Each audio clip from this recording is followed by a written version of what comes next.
Welcome to my channel செட் டாக்ஸ் சேனலுக்கு உங்களை அன்புடன் வரவேற்கிறேன். இன்னைய வீடியோ ஒர்க்கிங் டே ரொட்டீன் மார்னிங்கும் அதே மாதிரி சேலரி டே விலாக் ஈவினிங் விலாகும். ஸோ இது சேலரி டே அன்னைக்கு எடுத்த morning working day routine vlog எப்படி பிரேக்ஃபாஸ்ட் லஞ்ச் 1 ஹவரில் வந்து நம்ம ப்ரிப்பேர் பண்ணோம் அப்படிங்கிறதையும் கவர் பண்ணியிருக்கேன். ஸோ அன்னைக்கு ஈவினிங் தான் நம்மளுடைய சேலரி டேவோட விலாகும் பார்க்க போகிறோம்.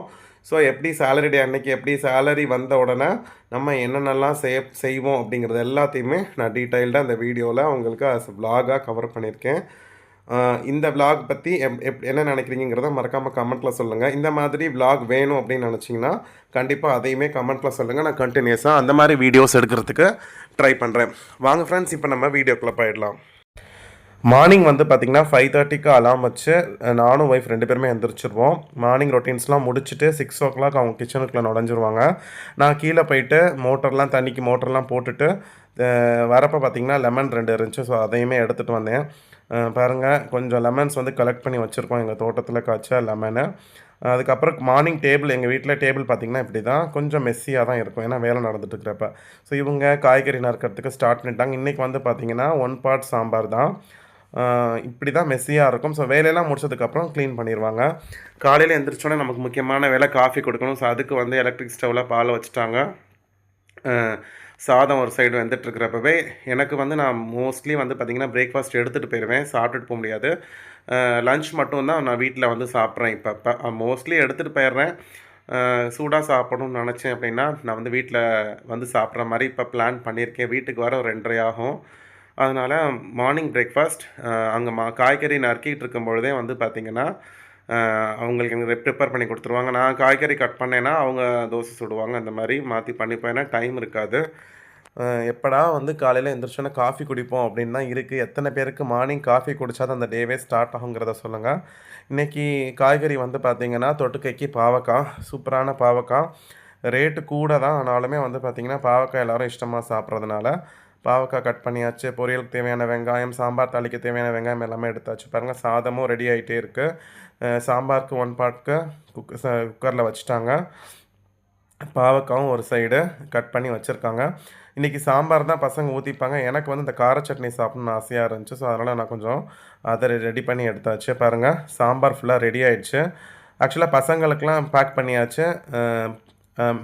பேக் பண்ணது போக மிச்சம் இருக்கக்கூடிய பாவக்காய் சாம்பார்லாம் எடுத்து தனியாக ஒரு சட்டியில் வச்சுட்டு நான் கிளம்பிடுவேன். அவங்க ஒய்ஃபும் பசங்களை ரெடி பண்ணுறதுக்கு கிளம்பிடுவாங்க.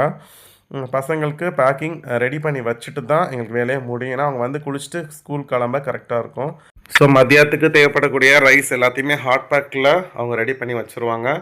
தயிர் அவங்களுக்கு எடுத்து வச்சுருக்காங்க. காய்கறி, சாம்பார் எல்லாமே வந்து ரெடியாக வச்சாச்சு.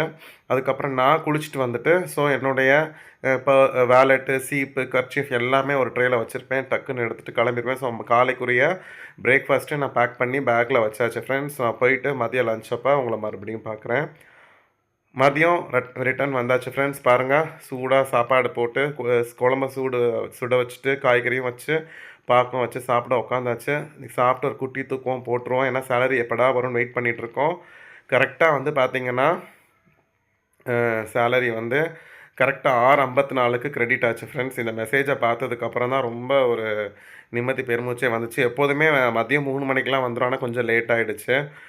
இன்றைக்கி சாட்டர்டே ஈவினிங் வந்து பார்த்திங்கன்னா ஸ்நாக்ஸ்க்கு வந்து பார்த்திங்கன்னா இனிப்பு அப்பமும் எனக்கு ரொம்ப பிடிச்ச வெங்காய வடை நான் வாங்கிட்டு வந்தேன். ஸோ அவங்க எல்லாமே இனிப்பு கேட்டாங்க. எனக்கு அந்த வெங்காய வடை வாங்கிக்கிட்டு சூடாக காஃபியோட ஈவினிங் ஸ்நாக்ஸ் வந்து சாப்பிட்டோம்.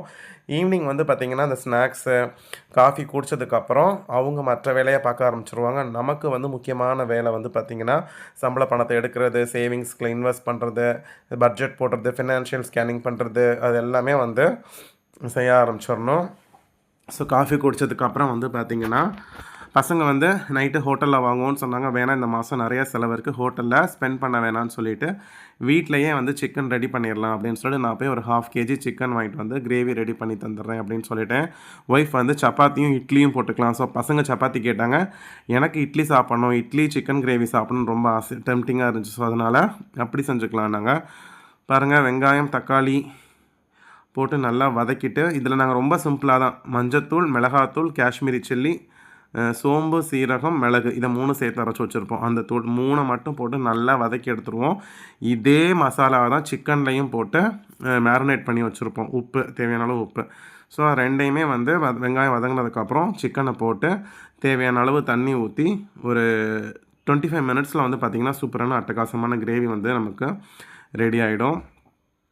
ஸோ அந்த மாதிரி இவங்க சமைச்சிட்ருக்கிறப்பவே நான் போயிட்டு பேங்க்லேருந்து ஏடிஎம் போயிட்டு சேலரி அமௌண்ட் எடுத்துகிட்டு வந்துட்டேன்.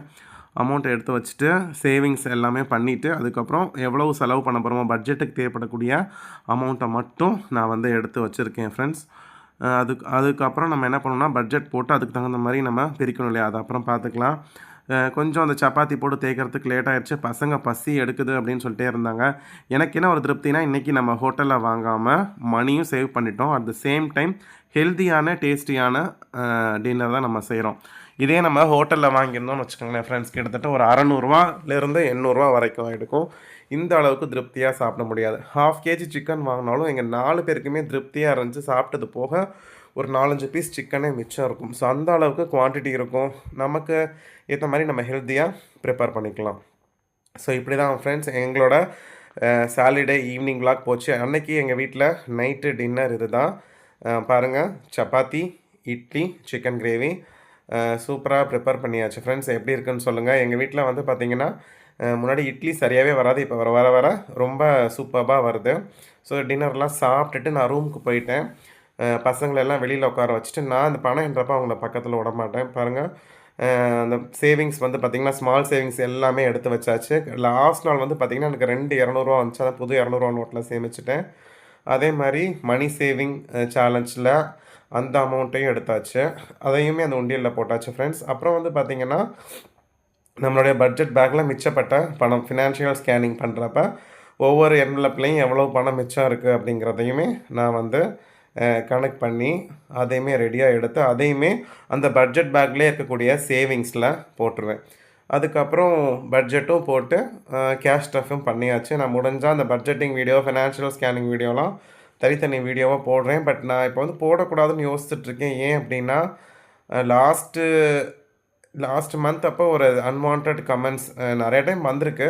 நீங்கள் என்ன ஒவ்வொரு மாதமே ஃபினான்ஷியல் ஸ்கேனிங் பண்ணுறப்போ ஒரு 200ரூவா கூட மிச்சம் பண்ணிடுறீங்க. இப்போ லாஸ்ட் மந்த்லாம் ஒரு 2000 கிட்ட மிச்சம் பண்ணியிருந்தேன். அப்போ கேட்டாங்க. இதே மாதிரி நிறைய டைம் கேட்டிருந்தாங்க. எனக்கு ரொம்ப சங்கடமாக இருக்கும். உங்கள் பசங்களுக்கெல்லாம் முடியாமல் வராதா, உங்கள் வீட்டுக்கு ஹாஸ்பிட்டல் செல்லவே வராதா அப்படின்னு கேட்டிருந்தாங்க. ரொம்ப வூண்டிங்காக இருந்துச்சு. பட் அவங்க சொன்ன மாதிரியே லாஸ்ட் மந்த் வந்து கிட்டத்தட்ட பசங்களுக்கு கொஞ்சம் முடியாமல் வந்துருச்சு. ஹாஸ்பிட்டல் போகிற எமர்ஜென்சி மாதிரி ஆகிடுச்சு. நான் அது என்னங்கிறத நெக்ஸ்ட் வீடியோவில் சொல்கிறேன். தயவுசெய்து இந்த வீடியோ பார்க்குறவங்க யாராவது ஒருத்தர் தான், எல்லா சப்ஸ்கிரைபருமே எனக்கு பாசிட்டிவ் கமெண்ட் அனுப்புகிறவங்க தான். பட் நான் வந்து இந்த நெகட்டிவ் கமெண்ட் அனுப்புகிறவங்களுக்கு சொல்கிறேன், தயவுசெய்து அந்த மாதிரி நெகட்டிவாக பேசாதீங்க.